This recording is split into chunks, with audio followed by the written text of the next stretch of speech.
Well, what's up, guys? What is going on out there this afternoon? Yeah, Brent Abel here, webtennis.com, back with another second live session today. Where are we today, by the way? What is this? Tuesday, the 23rd, I believe, of January 2024. Yeah, 2:30 in the afternoon out here in the Southern California desert. A gorgeous day out here. Had a great workout today, about 90-minute workout in the grass courts, which for some reason here seem to drain faster than our clay courts and dry up sooner than our hard courts. But that's just the way it is. We've got a sand base, beautiful out here. So anyway, hope you're having a great afternoon so far wherever you are. And look, what I've got for you today is I want to talk about the Firehose syndrome. And yeah, it's easy to get caught up in it, and I did for quite a while.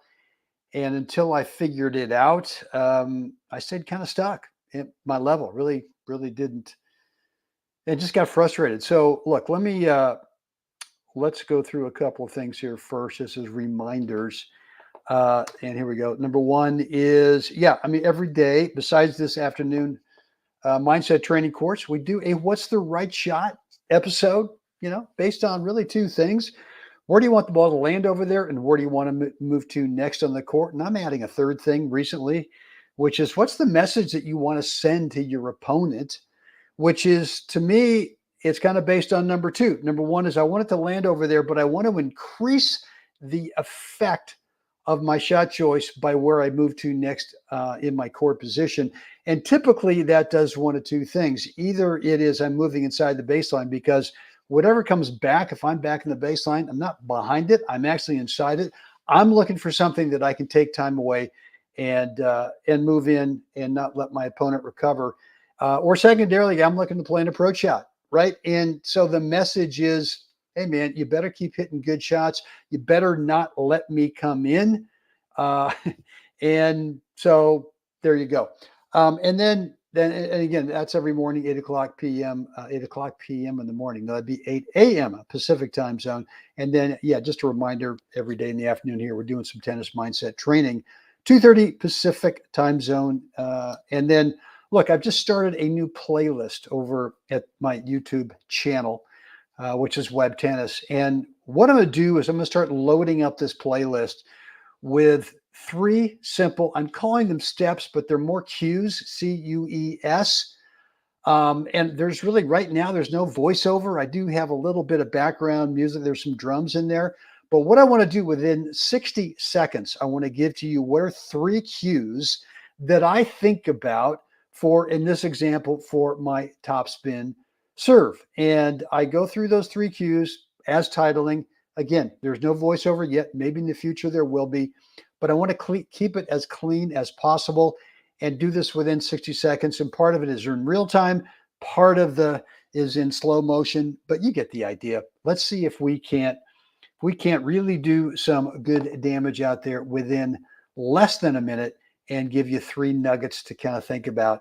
Write them down, take them out of the court, and work on that stuff.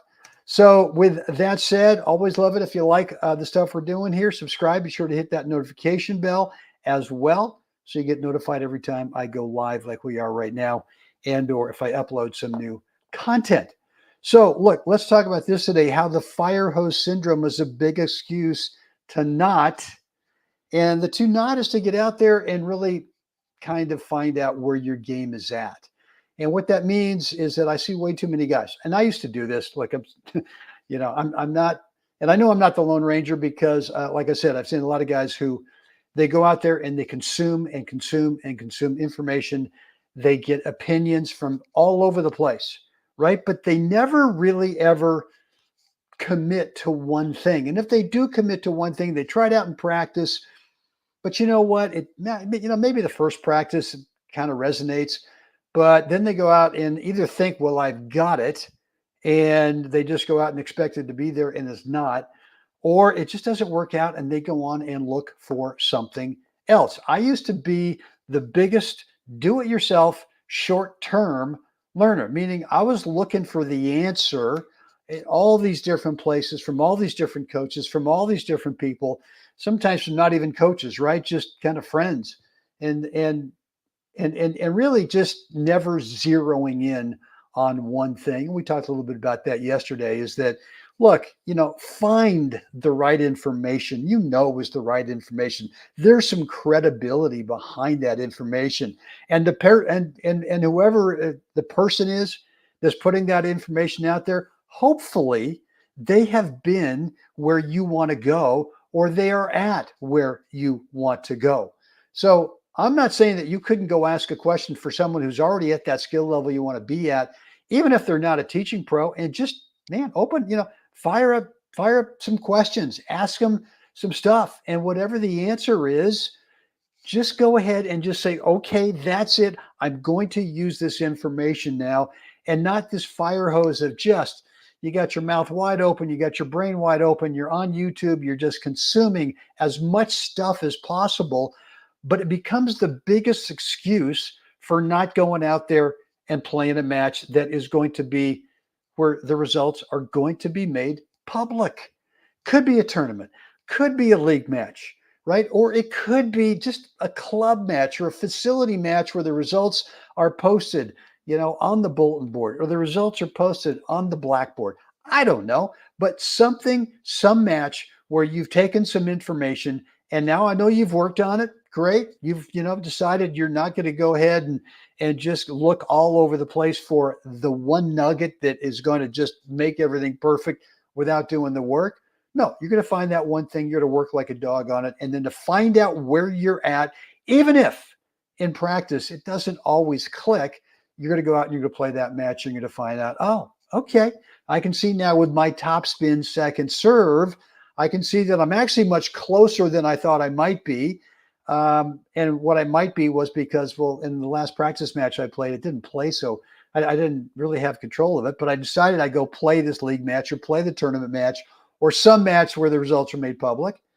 And lo and behold, you find out, what? It's not that far away from what I want. So look, don't let this thing become an excuse where you're sitting on the sidelines forever, just consuming information over and over and over again and looking for nuggets here and there. Find one person. And look, if I'm not that person, I'm not saying that you got to choose me as the person, but if there's someone else out there that you resonate with a whole lot better, then that's your person, right? And just all that I'm saying is that they ought to have some credibility in terms of saying, well, here's what I did to get to where I am, or to get to where I was at one point. Maybe you found someone who was, a player at one time. Now they're retired and they're not playing anymore. That's fine. They can still articulate to you how they got there, and that's what you're looking for. So there you have it. I just think and I just got so locked up for a long time into just looking everywhere for what I thought would be the nugget, would be the one thing. And once in a while, I'd have this big aha moment, and the big, oh my God, the light bulb went off. But of course, the light bulb going off or the aha moment is just that. It's just the beginning of the learning curve, right? The learning curve is not a gradual straight line up. It's kind of all over the map for a while.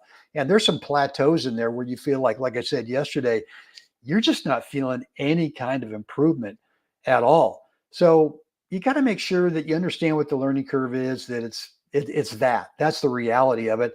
And you hang in there with the right information delivered by the right person, and you just stop sitting on the sidelines, just suck it in, all consuming all this stuff, and hoping that something's going to boom, just magically end up as a thing. To me, it's just a big excuse for not going out there and finding out exactly where your game is at. All right, so guys, would love to hear or read what's on your mind with today's episode of the Tennis Mindset. We'll call it the Tennis Mindset Project, the training. You can either do that in the chat area or the comment area down below, or if you want to keep it private, just shoot me an email, brent@webtennis.com. If you love this stuff, please click the like. Make sure you subscribe and hit that notification bell so, again, you get notified. And look, if you're new to me or new to Web Tennis, hey, welcome. And I offer all new folks, players, a free course. And the way to get that free course is to go over to webtennis.com, which is my website, and just drop in a first name, email address, and you'll get access to a private video. It's free but private, about a 20-minute video that details the 4 parts between points routine that makes up, for me, 80% of the match, right? 80% of the match when we're on the match court is not playing points. It's between points or on side changes. And if you don't manage that 80% of the match well, the other 20% of the match, when you are playing points, chances are you're not going to have the clarity you want on two things. Number one, how do you want to start the next point? A tactical focus, having clarity on that tactical focus. And then number two, once you have that, when you go through this 4 parts between point system, between points routine, that clarity has a tendency to carry over to the point itself, where now you have shot choice clarity as well. It's just not like helter-skelter out there. You actually have a plan in mind of what you want to do and carry out the tactical focus for that next point. Webtennis.com. Go ahead, drop in a first name, email address, and get immediate, private, but free access to that course. Guys, that is it for me today. Hope this has been helpful. Yeah, always love to hear what's on your mind with this. Let me know. And as always, I think it's time. Out there somewhere. We got to go out there and help another human being. Have a spectacular day. Guys, see you again next time.